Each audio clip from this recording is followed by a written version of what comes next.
Hello and welcome to Sociology 101. My name is Desiree Brunette and I'm going to be your instructor for this fall semester. So I just wanted to give you a little introduction to the course and what you can expect and kind of help you navigate through the course site. So first of all, I would encourage you to go through and read the syllabus and be mindful of the language in the syllabus where it lays out the expectations for our semester. And also, I have a course calendar posted.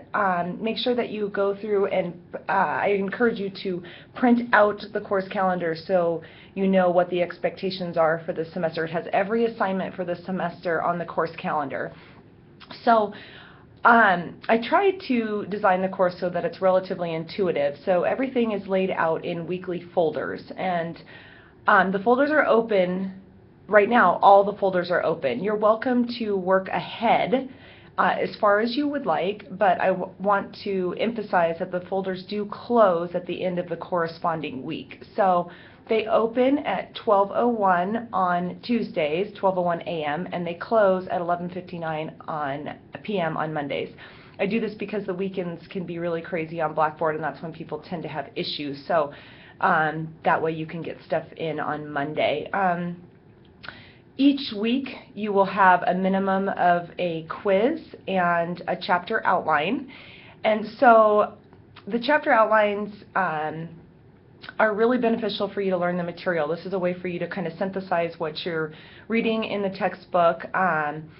It needs to be at least one page single-spaced, and I posted a sample outline for you so you can kind of get an idea. The one I posted is pretty in-depth. Yours doesn't need to be like that, but it can be as long as you would like. There's no limit on the length, but as I said, there is a minimum of one page single-spaced.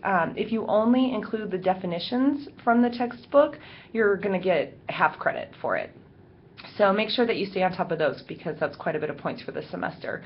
You also have weekly open book quizzes that are timed, but you're doing it at home. You can look through your book, but make sure that you've read the chapter before you take them. And then you're going to have a few writing assignments. There's rubrics posted. This is basically, the writing assignments are basically synthesizing what you have learned up until the point in the semester and applying it to the prompt that I give you. As far as discussion boards go, there is a rubric posted for the discussion boards. Be cognizant of this rubric and pay attention to it so you can get full credit. So your introduction, like the initial post that you have for the discussion board, needs to be pretty thorough. It needs to be like a minimum of, I would say, like 4 paragraphs, 5 paragraphs, and you need to cite the textbook showing that you have read the material, grasped the material, and you're applying it to your response. And then when you go in and you respond to your classmates, you need to respond to a minimum of 5 people. And remember, the purpose of the discussion board is to take place of a conversation that we would have in class. So I want you guys interacting with each other, and the only way to get full credit for the discussion board is if you spend 4 days on the discussion board. Remember, it timestamps you on there. So don't go in at 11:30 on Monday night and do all your responses, or you're not going to get full credit. And when you are responding to people, ask questions. The job is to push the conversation forward. So don't just say, "Hey dude, great post." Really synthesize their information and push the conversation forward. Okay, so brief introduction about why we are here. Why would we study sociology?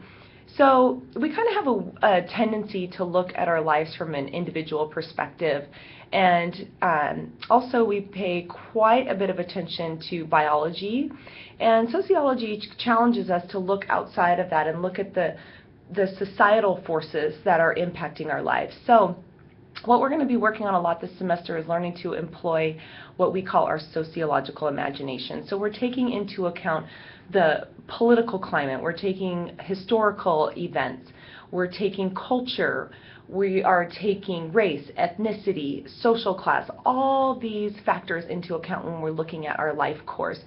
So I believe that by the end of the semester you're going to have a different way of viewing your life and where you're at and how you got here. So for example, if you were born into a middle-class family, 2 parents, living in going to school, your parents pushing you towards education, they're modeling this for you. You're going to have a different life course for someone who's born to, say, a single mom in a lower income area.